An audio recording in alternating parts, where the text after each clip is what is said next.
नमस्कार आप सभी को। स्वागत है आपका हमारे इस प्लेटफ़ॉर्म पर। हम लोग इंडियन पॉलिटी पढ़ रहे थे, ठीक है? भारत का संविधान और राज्य व्यवस्था। भारत के संविधान और राज्य व्यवस्था में हम लोगों ने एमसीक्यूज़ को शुरू किया था और ये सारे के सारे एमसीक्यूज़ प्रीवियस ईयर्स क्वेश्चन्स हैं।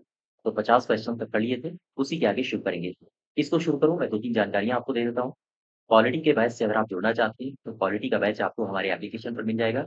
इस एप्लीकेशन की लिंक आपको डिस्क्रिप्शन बॉक्स में, साथ ही साथ कमेंट बॉक्स में मिल जाएगी। तो आप अपने आप को रजिस्टर करके पॉलिटी के बैच से जुड़ सकते हो। इसके अलावा अगर आप यूपी स्पेशल और कंप्यूटर बैच से भी जुड़ना चाहते हैं, जो कि यूपी ट्रिपल एससी के किसी भी परीक्षा में पूछी जाती है, तो आप इस बैच से भी जुड़ सकते हो। ठीक है? तो चलिए शुरुआत करते हैं क्वेश्चन नंबर 51 से। कह रहा है कि इन व्यक्तियों में से कौन है व्यक्ति जो कैबिनेट मिशन का सदस्य नहीं था? सबसे पहले मुझे बताओ ये जो कैबिनेट मिशन है, इसमें टोटल मेंबर्स कितने थे? इसमें टोटल मेंबर्स थे 3। एक था पैट्रिक लॉरेंस, स्टैफर्ड क्रिप्स और एबी अलेक्जेंडर।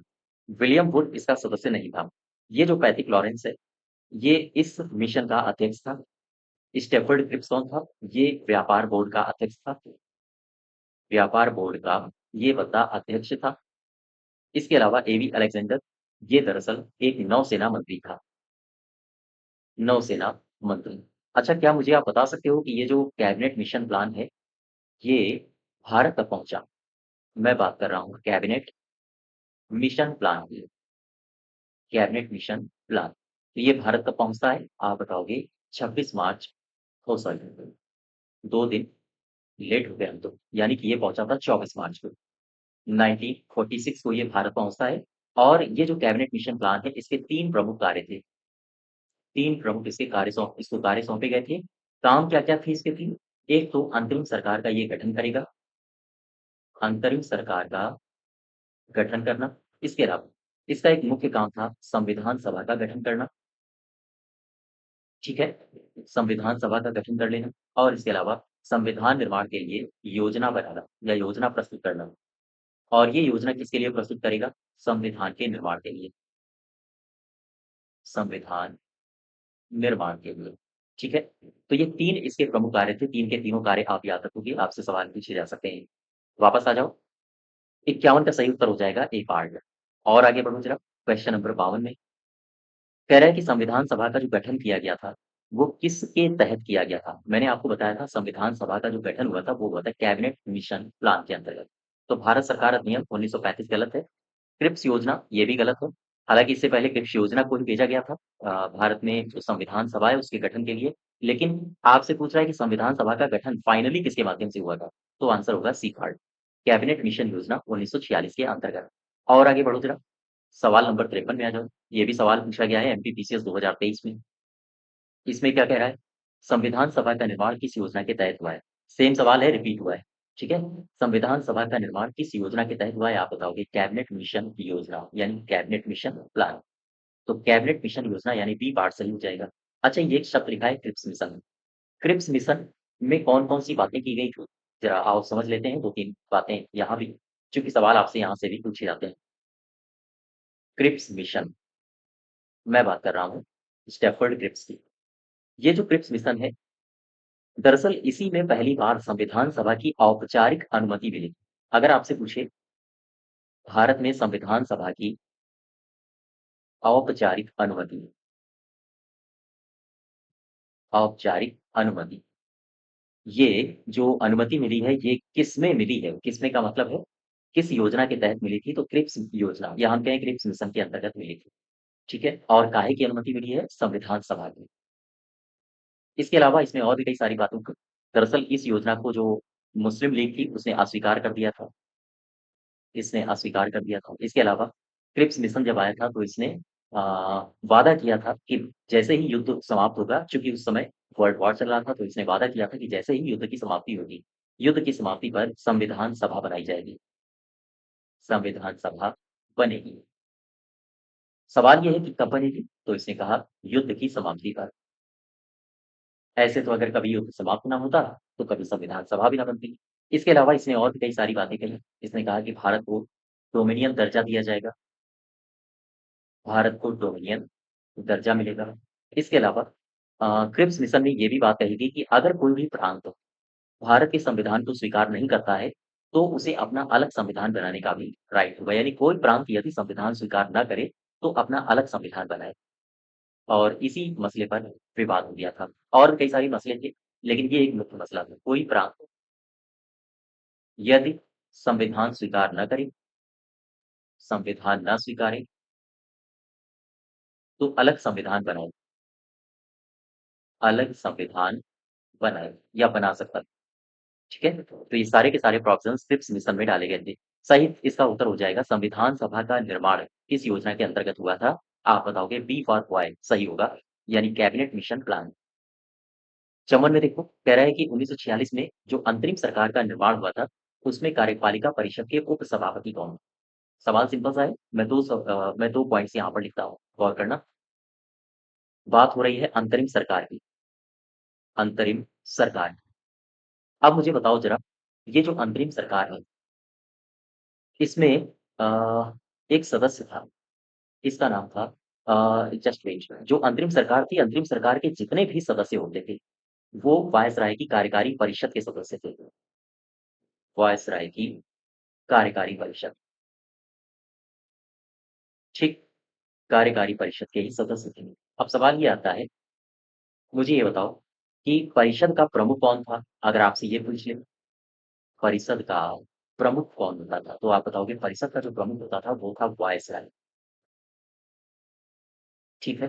दूसरा सवाल मुझे बताओ, वाइस ये जो परिषद है, इसका अभी मैंने आपसे प्रमुख पूछा। अब मुझे बताओ कि परिषद का उपाध्यक्ष कौन होता था? उपाध्यक्ष थे जवाहर जवाहरलाल, यानी भारत के पहले प्रधानमंत्री जवाहरलाल नेहरू साहब। तो अध्यक्ष होता था वायसराय और उपाध्यक्ष होता था उपाध्यक्ष थे पंडित जवाहरलाल नेहरू। वापस आ जाओ, वही आपसे पूछा है कि कार्यपालिका परिषद के उप सभापति कौन थे? आप आंसर बताओगे पंडित नेहरू। और आगे बढ़ो जरा। यूपी पीसीएस में ये सवाल आया है 2010 में और आपसे पूछ रहा है कि कौन अगस्त 1946 में गठित प्रथम अंतरिम राष्ट्रीय सरकार का सदस्य नहीं था? सी राजगोपालाचारी थे क्या? हाँ, सी राजगोपालाचारी को शिक्षा और कला का विभाग दिया गया था। शिक्षा और कला ये देख रहे थे अंतरिम सरकार में। पंडित सॉरी, राजेंद्र प्रसाद थे क्या? हाँ, राजेंद्र प्रसाद खाद्य मामले देख रहे थे। खाद्य और कृषि मामले थे। सर्वपल्ली राधाकृष्णन नहीं थे, ये गलत हो जाएगा। जगजीवन राम थे क्या? हाँ, ये भी थे। ये श्रम मामले देख रहे थे। ठीक है? तो इसमें सी पार्ट आपका सही होगा।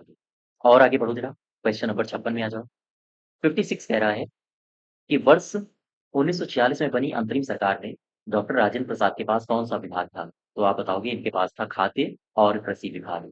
क्वेश्चन नंबर 56 का सही उत्तर हो जाएगा सी पार्ट। देखो, क्वेश्चन नंबर 57 57 में कह रहा है कि प्रथम अंतरिम राष्ट्रीय सरकार की घोषणा जो की गई थी, वो कब की गई थी? उसकी तारीख मुझे बताओ। 2 तारीखें आपको याद रखनी है। कौन-कौन सी?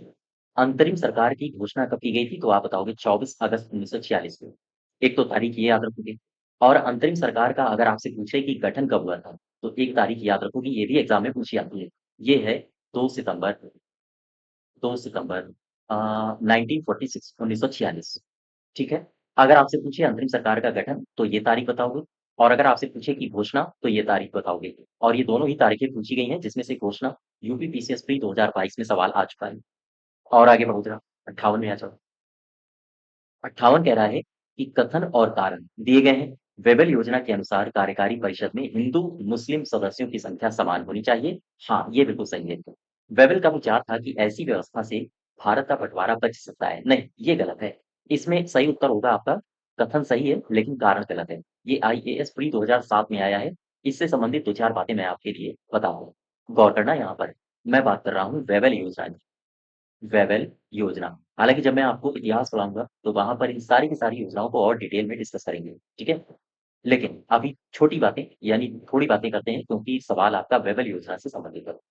क्या मुझे बता सकते हो कि वेबल योजना का ईयर क्या है? जून 2000 ओह सॉरी 2000 बोल दिया, जून 1945 1945 1945 से संबंधित है वेबल योजना। इसमें कौन-कौन सी बातें कही गई थी? इसमें दरअसल वेबल योजना के अंतर्गत बहुत सारी बातें हुई हैं। कौन-कौन सी? आओ ज़रा समझते हैं। इसमें कहा गया था कि कार्यकारी परिषद में मुसलमान और हिंदू बराबर होंगे। मुसलमान किसके बराबर होंगे? हिंदू। ये कहाँ होगा? ये होगा कार्यकारी परिषद में, ठीक है? कार्यकारी परिषद में मुसलमानों की संख्या हिंदुओं के बराबर होगी। इसके अलावा वेबल योजना में और क्या पॉइंट्स रखे गए थे? इसमें रखा गया था कि परिषद में एक वायसराय होता है। आप सबने पढ़ा होगा, मैंने संवैधानिक इतिहास में पढ़ाया भी था। वायसराय, एक वायसराय है, ठीक है? और कमांडर इन चीफ का पद भी था, कमांडर इन चीफ का पद था। अब मुझे बताओ, वेबल योजना के अंतर्गत एक पॉइंट और कहा गया कि वायसराय और कमांडर इन चीफ को अगर छोड़ दिया जाए, बाकी सारे भारतीय होंगे, बाकी सारे के सारे भारतीय होंगे। ये साफ बात भी बोल दी गई है। इसके अलावा वेबल योजना में एक बात और कही गई, कहा ये गया कि भैया आप हमारी योजना पर अमल करिए, हम शिमला में भी एक सम्मेलन करवाएंगे। शिमला में एक सम्मेलन बुलाया जाएगा, सम्मेलन बुलाया जाएगा। क्यों बुलाया जाएगा या क्या हुआ इस सम्मेलन में, इसके बारे में हम आगे चर्चा करेंगे हिस्ट्री के टॉपिक में। लेकिन अभी चूंकि पॉलिटिकल एस्पेक्ट की हम बात कर रहे हैं, तो यहाँ पर देखो, वेबल योजना में एक बात और कही गई, कहा गया कि जैसे ही युद्ध की समाप्ति होती है, चूंकि 1945 है, यह युद्ध की समाप्ति के बाद भारतीय खुद संविधान बनाए। युद्ध की समाप्ति के बाद जो भारतीय हैं, ये भारतीय स्वयं संविधान का निर्माण करें, संविधान बनाए, ठीक है? तो ये सारी बातें कही गई वेबल योजना के अंतर्गत। अब यहाँ पर आओ, दूसरा कथन पढ़ो। कह रहा है कि वेबल का विचार था कि ऐसी व्यवस्था से भारत का बंटवारा इनको रोकना ही नहीं था। इनको ये सारी बातें इनके डिक्शनरी में थी ही नहीं, तो यहाँ पर आर गलत हो जाएगा और एक सही है। नेक्स्ट देखो 59, ये आईएएस परीक्षा में पूछा जा चुका है। निम्नलिखित में से कौन से कथन संविधान सभा के संबंध में सत्य है? सबसे पहला कथन कहो, यह संविधान सभा के बारे में पूछ रहा है आपसे, गौर करना। यह वयस्क मताधिकार पर आधारित थी। ये गलत है, बिल्कुल गलत है, सरासर। क्यों गलत है? क्योंकि जो संविधान सभा है, उसमें जो मेंबर्स इलेक्ट किए गए थे, वो प्रांतीय विधान सभाओं से किए गए थे। प्रांतीय विधान सभाओं से किए गए थे। अर्थात यहाँ पर अप्रत्यक्ष निर्वाचन प्रणाली को प्रयोग में लाया गया था। अप्रत्यक्ष रूप से निर्वाचित किए गए थे। एकल संक्रमणीय मत पद्धति से निर्वाचित किए गए थे। तो ये वयस्क मताधिकार वाला तो सिस्टम गलत हो जाएगा। यह प्रत्यक्ष निर्वाचन प्रणाली का परिणाम था? नहीं, प्रत्यक्ष नहीं, अप्रत्यक्ष। तो ये भी गलत है। यह बहुदलीय निकाय था? हाँ, ये ठीक है। बहुदलीय बहुत सारे दल थे इसमें और अनेक समितियों के माध्यम से संविधान सभा ने कार्य किया है। हाँ, ये भी सही है, बहुत सारी समितियाँ बनाई गई थी, प्रारूप समिति और भी कई सारी समितियाँ। तो 3 और 4 आपके सही हो जाएँगे। और आगे बढ़ो ज़रा, क्वेश्चन नंबर 60 में आ जाओ। कह रहा है कि भारतीय संविधान सभा के संबंध में कौन से कथन सही हैं? यह वयस्क मताधिकार पर आधारित थी? बिल्कुल गलत है। अभी-अभी मैंने इसको गलत किया है, ठीक है? और ये किस पर आधारित थी? अप्रत्यक्ष यानी एकल संक्रमणीय मत पद्धति पर आधारित थी। यह प्रत्यक्ष निर्वाचन प्रणाली का परिणाम था? ये भी गलत है। बहुदलीय संरचना थी? हाँ। ये कई समितियों के माध्यम से काम करती थी? हाँ। तो सी और डी। 1 मिनट, मैं कुछ गलत पढ़ गया हूँ। कौन से कथन सही हैं? यही तो पूछ रहा है। कौन से कथन सही है? तो वयस्क मत एक जस्ट वेट, मैं उल्टा पढ़ रहा हूँ। यह वयस्क मताधिकार पर आधारित नहीं थी, ये सही है, ठीक? और आगे बढ़ो जस्ट वेट। यह प्रत्यक्ष निर्वाचन प्रणाली का परिणाम था, तो ये गलत हो जाएगा। बहुदलीय संरचना नहीं थी, ये गलत हो गया। बहुदलीय संरचना थी। ये कई समितियों के माध्यम से काम करती थी, हाँ, ये सही है। तो अब जो उत्तर होगा आपका वो ए और डी हो जाएगा, है ना? ए पार्ट होगा, मैं पहली बार में गलत पढ़ गया था उसको। आप एक बार फिर समझ लो, चूँकि कन्फ्यूज़न में आप भी आगे होंगे। देखो, एक बात मैं बता दूँ, आईएएस प्री 2007 में है। Just wait.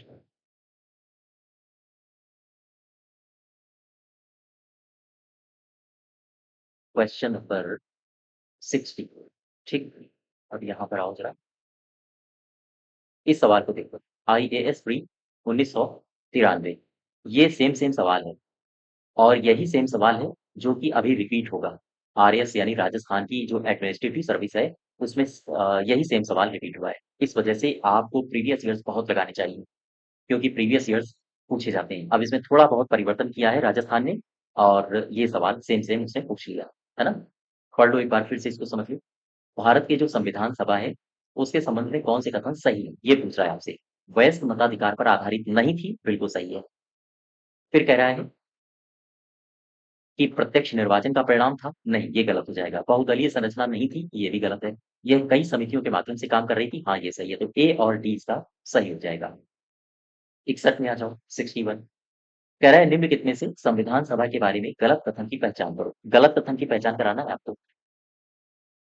सबसे पहला पढ़ो, इसने बड़ी संख्या में समितियों की मदद से काम किया। उनमें से प्रारूप समिति सबसे महत्वपूर्ण थी, बिल्कुल सही है।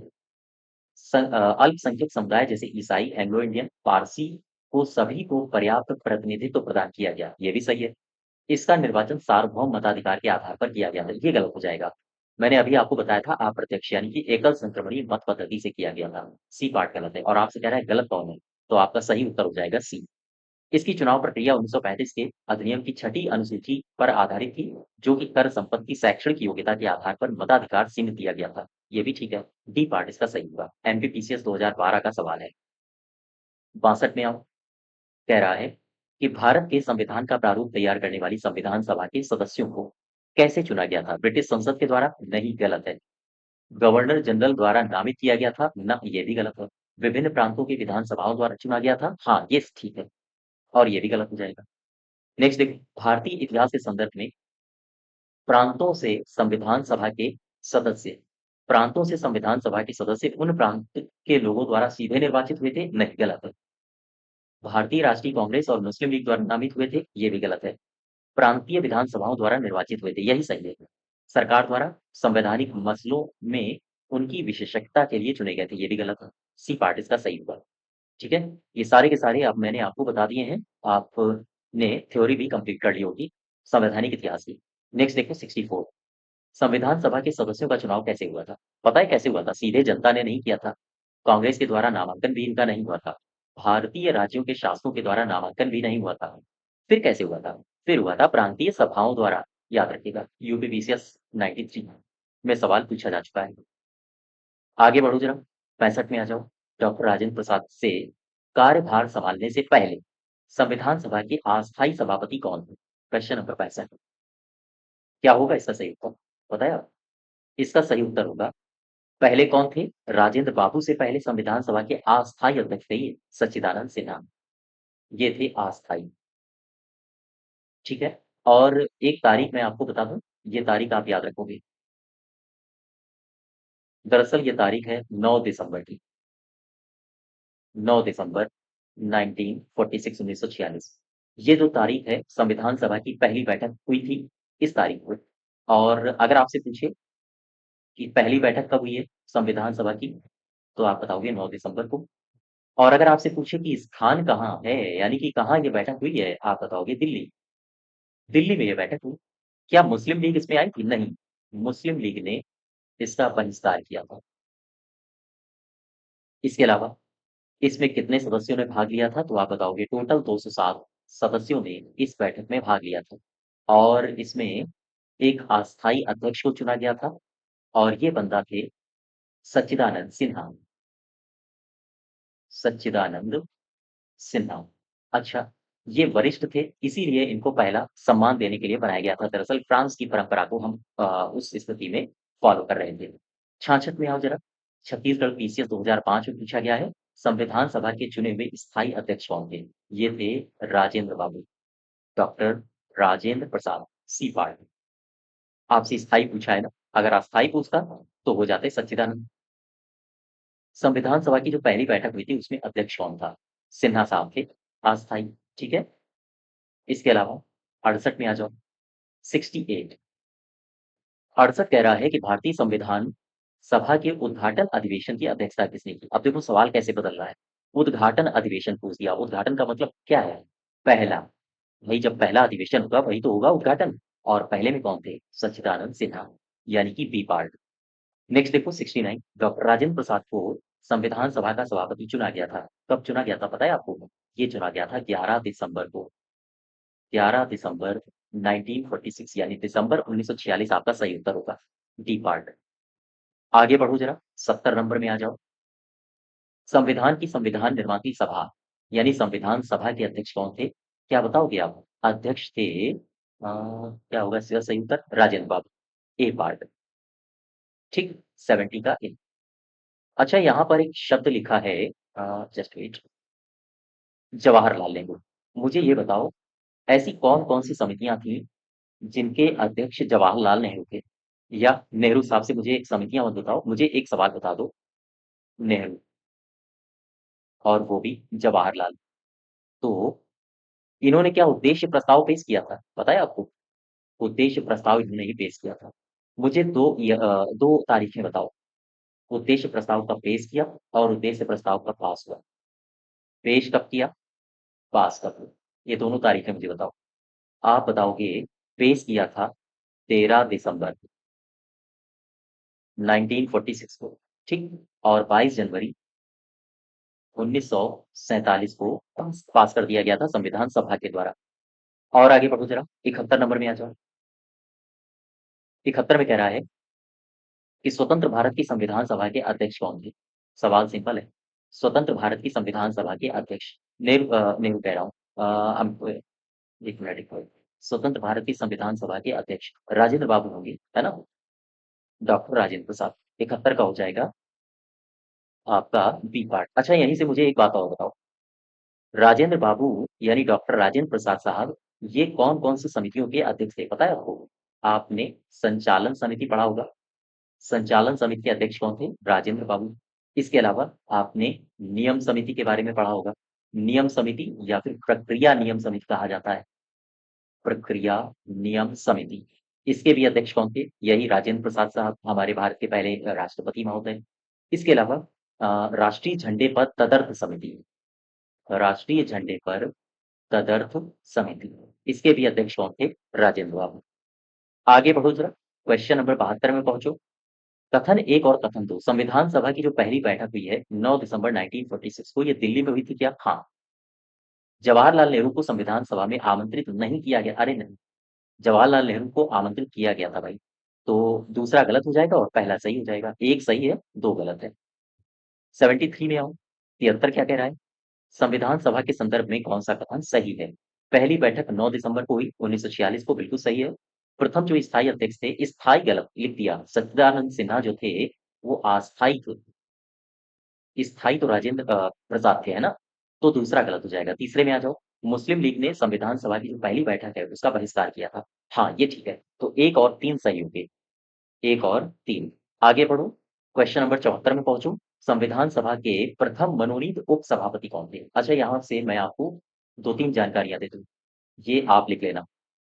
मैं बात कर रहा हूँ संविधान सभा की, इसको लिख लो चूँकि आपसे पूछा जा सकता है।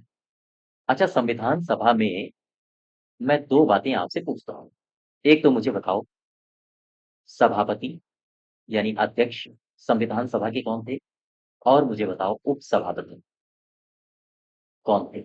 सबसे पहला, मैं बात कर रहा हूँ प्रथम सभापति की, और मैं पूछ रहा हूँ आपसे प्रथम उपसभापति कौन थे? अब यहाँ से 2-2 सवाल मुझे बताना। अगर आपसे पूछे कि संविधान सभा के पहले सभापति वो भी अस्थायी, तो आप बताओगे सच्चिदानंद सिन्हा। सच्चिदानंद सिन्हा। और अगर आपसे पूछ ले कि पहले सभापति संविधान सभा के वो भी स्थायी, तो आप बताओगे राजेंद्र बाबू, राजेंद्र प्रसाद। ठीक है? अब यहाँ पर आओ, संविधान सभा के पहले उपसभापति वो भी अस्थायी, बताओ। अगर पूछे अस्थायी तो आप एक नाम बताओगे, इनका नाम है फ्रैंक एंथोनी।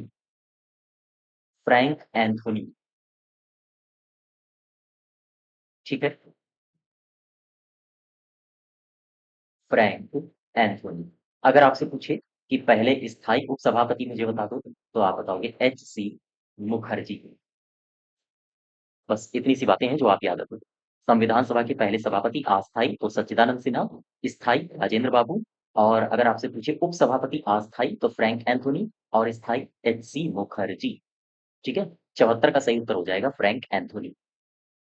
आपसे अस्थायी पूछा है ना उपसभापति? हाँ, ठीक है। 75 में आओ। 75 क्या कह रहा है? भारतीय संविधान सभा की स्थापना कब हुई थी? स्थापना क्या मतलब क्या है? स्थापना का मतलब है कि पहली बैठक कब हुई? तो ये बी पार्ट इसका सही उत्तर हो जाएगा, 9 दिसंबर 1946। ठीक है? और ये यूपी पीसीएस में पूछा गया सवाल है। तो ये 75 क्वेश्चंस हैं, और इसी के आगे हम लोग नेक्स्ट डे कंटिन्यू करेंगे। धन्यवाद।